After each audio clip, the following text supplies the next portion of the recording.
Most people learning English know how to say, I think, but if you want to sound more like a native speaker in meetings, interviews, or conversations, there's a much better way. Today, I'll show you exactly how to express your opinion like a native English speaker, or at least a native English speaker from America, with natural phrases, some type of emotional nuance, and confidence. Are you ready? Let's go. Here's the truth. I think is correct, but it's really overused. Native speakers rarely use it more than once or twice in a meeting. Instead, we use tone or softer expressions and use a variety of ways to express our thoughts, especially in business. I think we should move forward. I believe this is the right strategy. I feel like we're missing something. Do you hear the difference?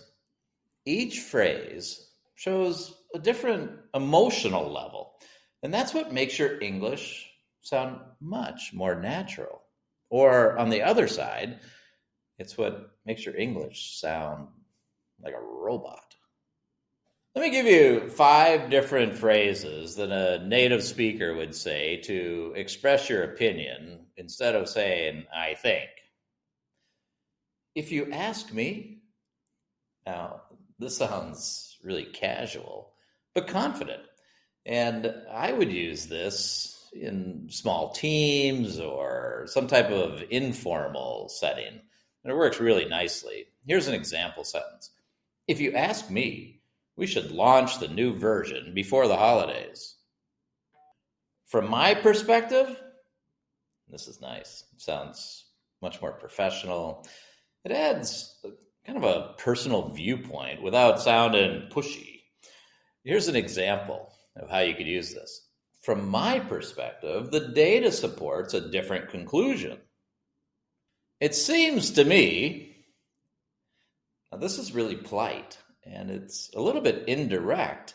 So it can be used for, I don't know, like sensitive topics. You're in some situation where it's a little bit tense. This would be a nice way to use this. And here's an example. It seems to me that the client is hesitating because of the pricing. What I've noticed is, now this is a great way to share some way that you're looking at things here, but not sound overly opinionated and like a know-it-all.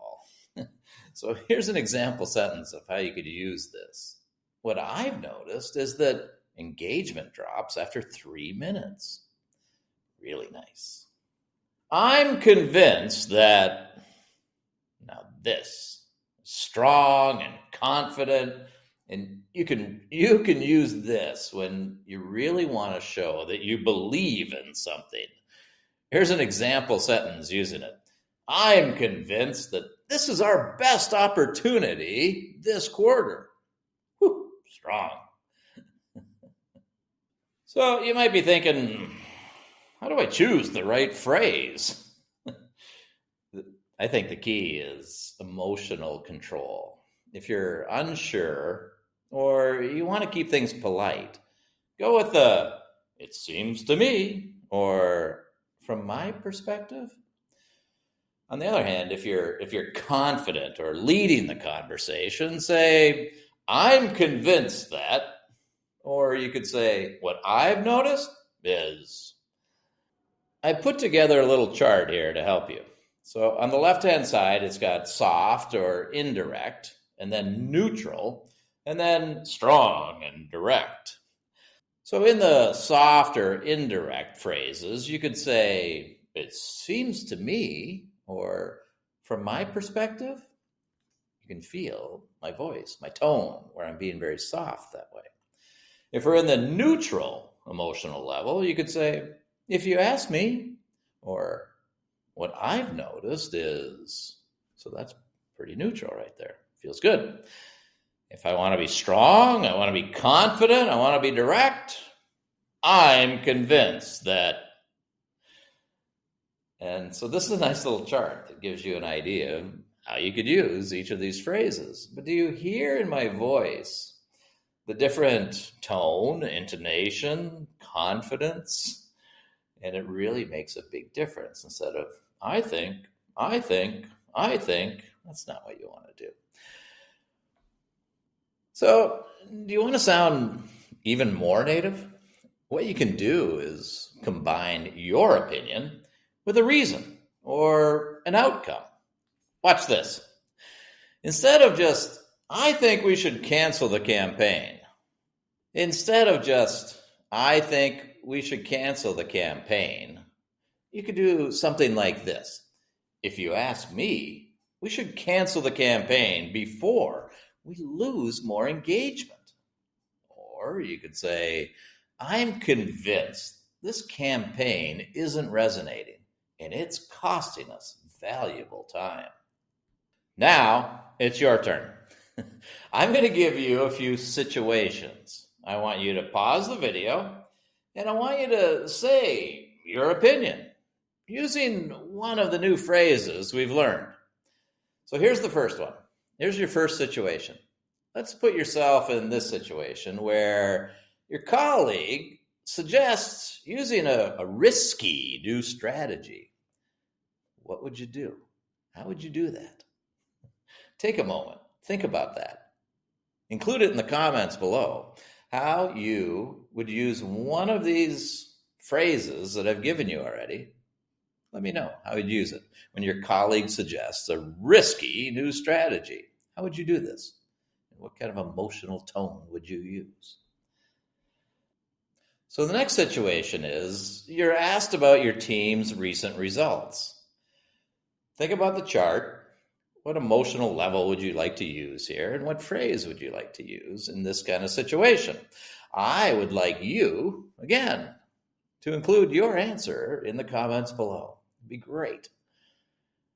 And your last situation is maybe the manager wants to cancel a project that you really believe in. Now, what emotional context will you use here?